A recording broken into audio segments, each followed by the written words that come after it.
Now, that's my little Margie. I've been both mother and father to her since she was born. She's grown up now, and you think my job's all done, eh? Well, that's what you think. When she was little, I could spank her and make her mind me. I had control over her. I made her eat her spinach, no candy before meals. And when she disobeyed, I took her roller skates away for a week. But what can you do when a girl reaches this age? She's completely out of hand. I've got a problem, believe me. I've got a problem.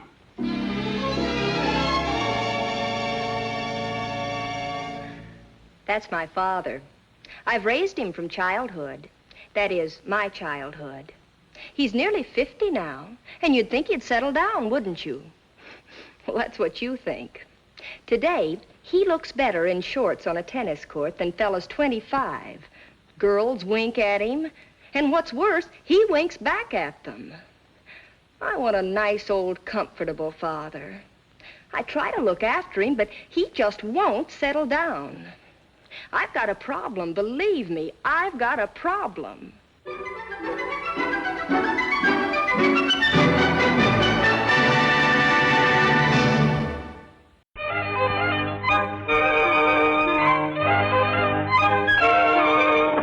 night, Charlie. Good night, Miss Town. Shall I wait for the gentleman? No. Yes.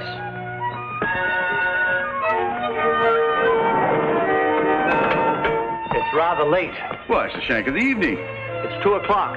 Well, last summer in Africa, I sat up 4 nights in a row by a waterhole, waiting for a tiger that had been terrorizing a native village. This was a man-killer. He'd already got 2 of the natives. Then I heard him, creeping through the brush. He got wind of me. You told us at dinner. I saw his eyes gleaming with a killer instinct. He was stalking me. Bang! I let him have the left barrel. Bang! I let him have the right barrel.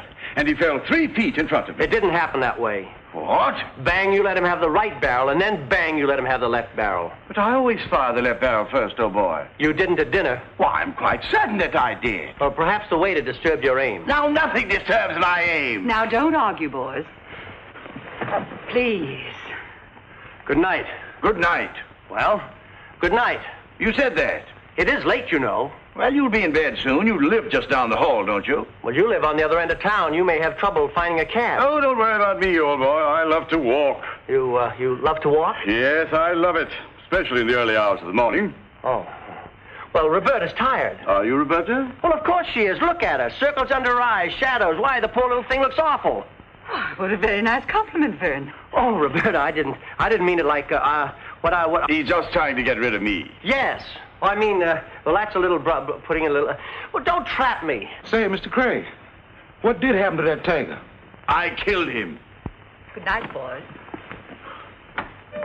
Now see what you've done. Me? Good night. Good night.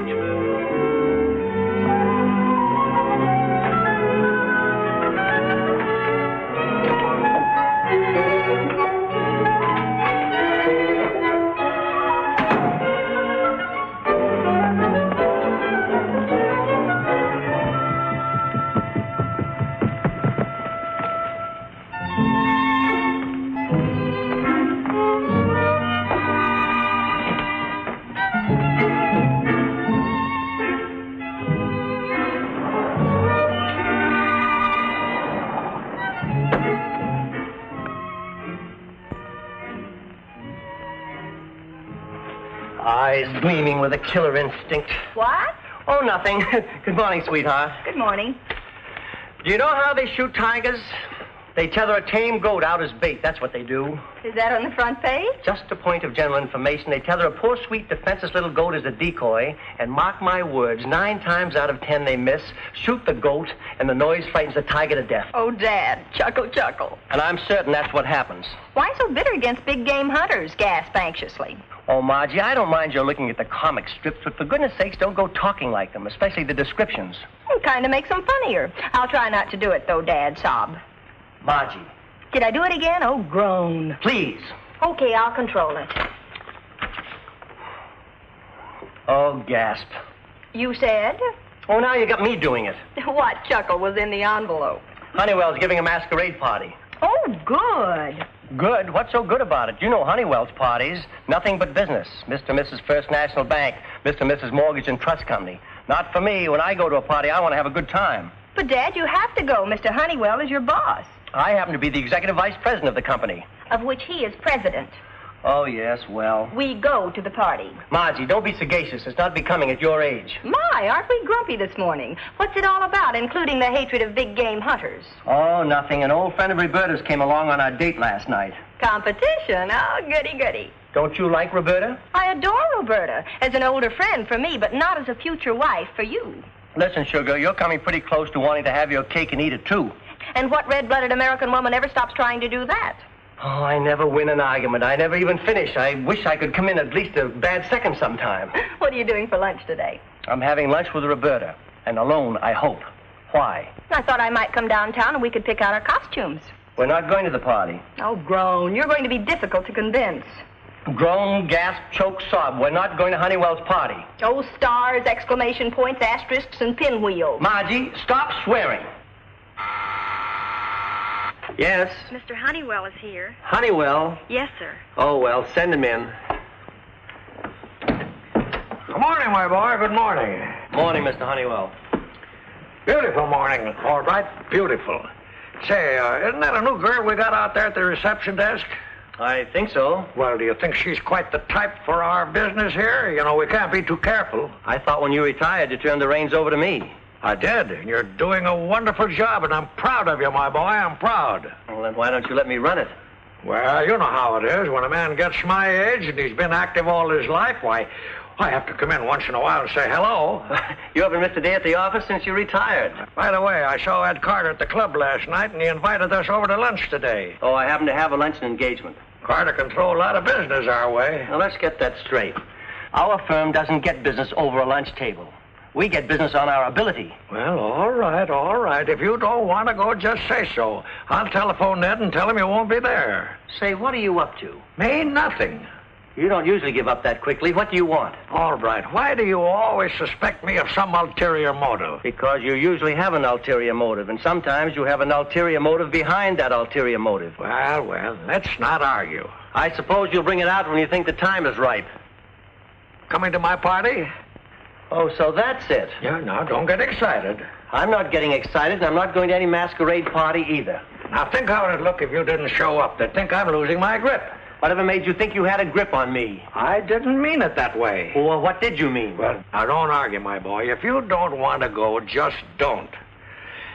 One of the directors was suggesting last night that we vote bonuses for all the executives this year. That's pure and simple blackmail. All right, you're a very smart and capable executive of our company, but let me tell you one thing. Blackmail is not simple, and it's impossible for it to be pure.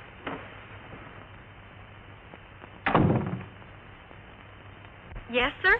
I'm going to Belle Claire for lunch, Miss Sherman, and I don't want to be disturbed there unless it's very important.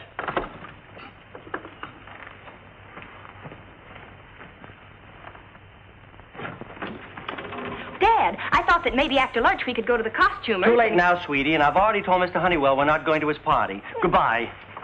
Oh, excuse me. Where's he going? He's having lunch with Roberta. Oh, Marge, every girl likes a lot of nice clothes. And that's the truth. If your father comes to my party, I'll buy you 2 dresses and a nice new hat. Gee, that's keen. I was crazy to go anyway the minute I heard of it. Oh, but what's the use? There's no arguing with him. He's in a frightful mood. Yeah, I've noticed that. What makes him so irritable? An old flame of Roberta's has come to town. Frank Craig, big game hunter type. Dad's jealous. Jealous? Yeah, he's having lunch with Roberta now. Alone, I hope. Where are they dining? Why? Your father is jealous of this Frank Craig? And if he thinks that Frank Craig is taking Roberta to my party, what would he do? Why, he'd try to cut him out, of course. Mr. Honeywell, you're a genius. And how? Find out where they're dining. Miss Sherman, where's my father lunching? Oh, thanks. She doesn't know either. No, of course she does. Miss Sherman, get me Mr. Albright right away. Chicago market is weakening. No, don't phone. No, I'll go right over. Where is he? Belle Claire? Thank you. Let's go. But Freddie's meeting me here. Freddie? My boyfriend. I'll leave a note for him. Oh, Dad just hates Freddie. Sometimes he thinks he hates me, and sometimes I think he does. Darling, it's wonderful to have you to myself at last. Why, Vern, such ardor. Seems as if we've had Frank Craig along with us on every date we've had for the past month. Well, here we are alone. It's wonderful. Well, this is a surprise. Hello, Roberta. Hello, Mr. Honeywell. Sit down, Albright. So this is who you had your date with. I don't blame you for keeping it. I thought you were lunching with Carter. Called it off because you were going to be there. You know, you're the head of the department now. I just happened to drop in here for lunch alone. Well, won't you join us, Mr. Honeywell? Oh, I couldn't think of imposing. Waiter, bring a small table and add it to this one. This is very kind of you. Oh, we're very happy to have you join us, Mr. Honeywell. Oh, yes, very happy. Yeah, I understand you've been seeing Frank Craig. Where did you hear that? Oh, here and there. You know, Craig is quite a famous personage. I know every movie he's made for the last 30 years. He's told us. Roberta, since Albright's not coming to my party, why don't you have Frank Craig bring you? Oh, so that's it. That's what? Oh, when you want something, you're as subtle as a sledgehammer. That's very kind of you, Mr. Honeywell. I'd be delighted to bring Frank. Well, that settles that. Hello, Roberta. Hello, Margie. Mr. Honeywell. Dad, I didn't know you were eating here. Of course you didn't. You always come downtown for lunch and just happen to drop in at the Belle Claire. Yes. Mind if I join you? Oh, not at all. Waiter, would you bring another chair, please? Mr. Honeywell, I was just thrilled when your invitation came this morning. Of course, Dad isn't coming, so I asked Freddie to bring me. Freddie? Well, I can't go unescorted. Why, I do believe there's Freddie now. Hello, Margie. Freddie, what a coincidence you're being here. Oh, yes, quite a coincidence. Does that belong here? Did you bring it all the way from home? No, I just happened to pick it up on the way in. Goes there with him, then he'll take her home alone. If who goes where with who? Oh, never mind. Margie, I don't think I'm being quite fair in keeping you from going to that party. Oh, you're not keeping me from the party. Oh, I'm not? No, I'm going anyway. Oh, you're going anyway? With Freddie. Oh, yes, that's it. I should go along as chaperone. Oh, Dad, chaperoning to a party went out 40 years ago. People would laugh at us. They would? They certainly would. Yes. The list of guests is in Randy Roundabout's column. It sounds like a real swank deal. Mr. and Mrs. Parker, Mr. and Mrs. Carter, Miss Roberta Townsend, Miss Albright, Mr. Vern Albright. Well, then, if they publish my name in the paper, then I'll have to go.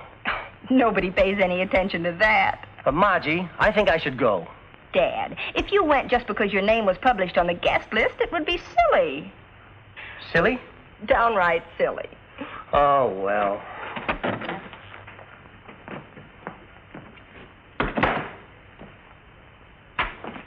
Good morning, sir. Good morning, Roberta.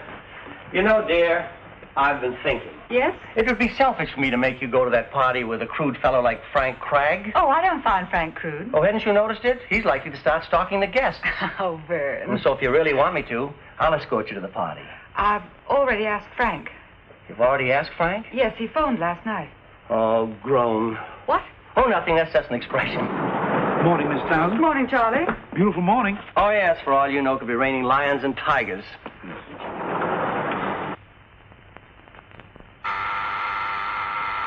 Yes? Mr. Honeywell is here. Well, send him right in. Never keep Mr. Honeywell waiting. Well, Mr. Honeywell, it's so nice to see you. You should come and see us more often. Have you been drinking? Oh, you will have your little joke. No, I'm really very glad to see you. After all, you are the founder of this business, and I do appreciate your sage counsel and advice. Oh, you appreciate my... may I sit down? Why, of course, sit right down here. You must take care of your health. No, wait a minute. No, this is much more comfortable over here. Try this one here. There. Is that more comfortable? Yeah, much. Oh, good. How's the party coming along? Oh, fine, fine. Why, just one corner of the supper table represents over $10 million in gilt-edged securities. It's going to be a big party, isn't it? Oh, 300 guests. 300. Oh, I don't suppose one more or less would make any difference. The seating arrangements for supper have all been carefully worked out. Oh. I want to come to your party, Mr. Honeywell. And I'd love to have you, my boy. Oh, swell. And we'll keep it as a surprise for Roberta and Margie. Okay, but I thought you'd be taking Roberta now. Oh, she's already invited that double-barreled head shrinker. Then the masquerade is your big opportunity. My opportunity? Yes? What is it every woman in this world is looking for? Oh, a guy that'll believe her when she's lying. No, now be serious. Every woman in this world dreams of a knight in shining armor. A knight in shining armor. Say, that's not a bad idea. And you got a good figure for armor, boy. Exactly what is a good figure for armor? How should I know? It's the sort of a thing you say to a fellow. Oh.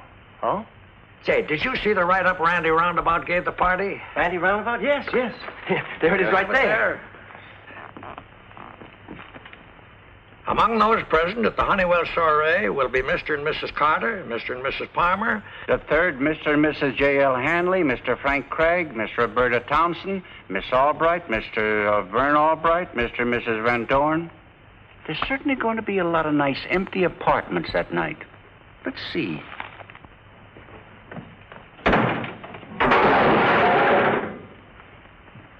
What are you doing in there? Never mind. I'll be out soon. Roberta here yet? No. I don't get it. You won't come to the party, but you asked them here for cocktails beforehand. You'll find out. Sounds like you're fixing a locomotive.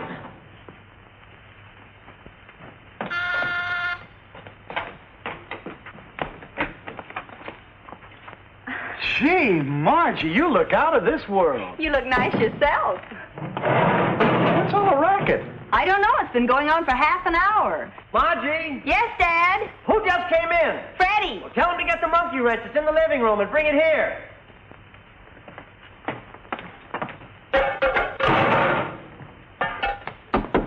What is it? Did you say you wanted Freddie to bring you a monkey wrench?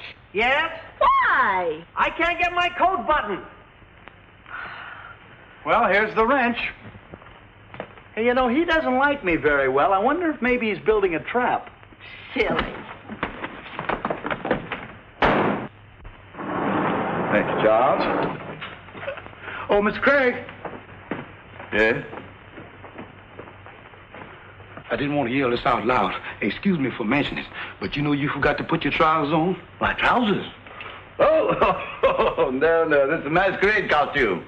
Yes, of course I could take the top coat off, couldn't I? Yeah, it does look a little silly. Here, hold this. Oh.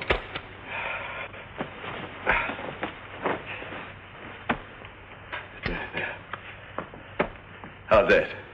It looks like you could catch a mess of elephants in that outfit, sir. Well, thank you, Charles. Yes.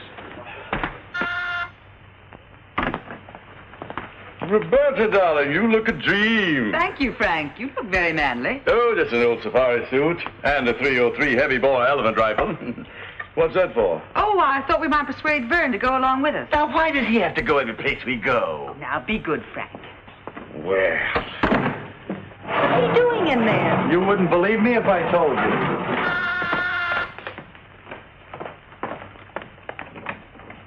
Come in, Roberta. Margie, this is Mr. Cragg. How do you do? how do you do? Darling, you look simply divine. Thank you. Where's Vern? Well, he'll be out in a minute. I brought another costume in case we could persuade him to, Dad!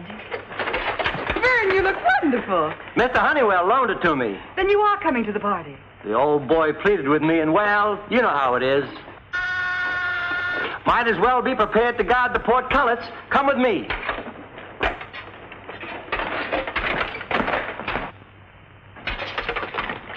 What is it, Charlie? Mr. Albright, somebody's sneaking up the service stairs. Shall I call the police? Oh, I wouldn't bother. It's probably a delivery boy. Maybe, but they looked awful sneaky, though. Oh, I just forget about it. Yes.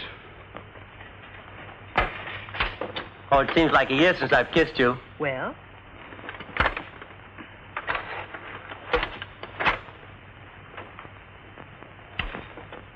Dad, I can't get over how right you look in that costume. Oh, I dare say in the past one of our ancestors wore something like this. Wore it? I dare say they polished it. Wearing armor gives one a sense of the past. It makes one think of the days when brave men rode into tournaments. It makes one think of the days when brave men rode into tournaments to joust for the... Ouch! Oh, I'm on fire! Out on the terrace, Mr. Albright. I'll cool you off, Mr. Albright. I'll cool you off. Yeah, how can I cool off when it's so hot? Oh, keep on. Keep talking. Keep cool when it's so hot. Oh, hot. Gee, Mr. Albright, I hope you don't get rusty. Vern, are you all right? Yes, but I'll have to stay away from fireplaces. Wouldn't you rather wear this? What? Have him go as a mighty hunter and me as a clown? I should say not.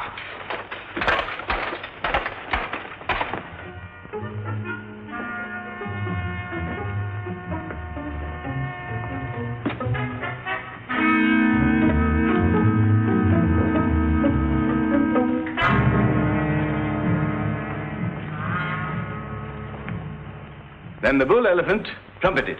He got wind of me. He turned, then he charged. I stood my ground till he got within 30 yards of me. Then I raised my gun. Oh, I say, I'm dreadfully sorry. You did that on purpose. No, really, Now I smell like a distillery. I'll have to bathe and change. It takes me an hour to get in and out of this outfit. No, it won't take so long, boys. As a matter of fact, I'll help you. Here, come along, come along. I got the wrench. You think we'll ever get to the party? Oh, we may be a little late. I'm going to get a breath of air.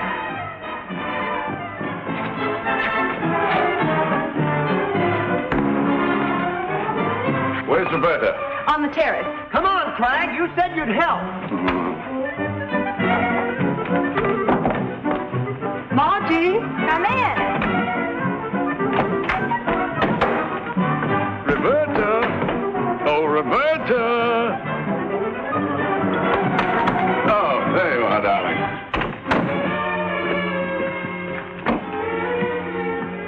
Gazing at the moon? Thinking of me? Roberta, darling, there's something I've been wanting to say to you for a very long time. What's up? Craig's getting romantic. It's the funniest thing you ever saw. Roberta, that jellyfish of a businessman's not for you. Later tonight, I'll step right on his foot. What's happening? Craig's making love to Roberta. But Roberta is... Give me your hand, darling. Please, Roberta, give me your hand. Such a sweet little hand. My own Roberta's hand. I'd know it amongst 1,000 women. I'll put a stop to this. Put a stop to what? Craig is making love to you. Craig is making love to you? Say, that must be the prowler Charlie was telling us about. I just thought I'd tell you you're kissing a burglar. And the light fire!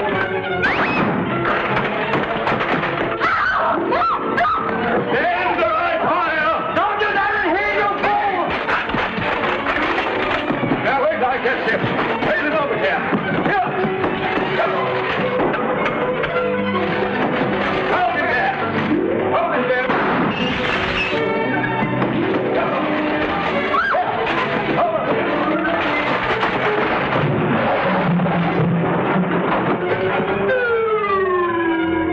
Over here! Here, boy! Hold it here! Wait a minute! Go, boy! You're in there, you don't have a job to do!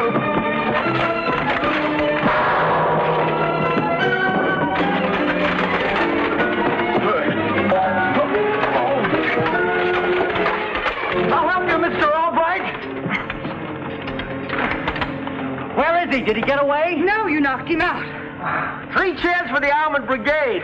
Freddie, you and Margie call the police. Bon, let's hurry. We can't keep Mr. Honeywell waiting. But we can't leave Frank just lying there. Oh, his native bears can bring him along later.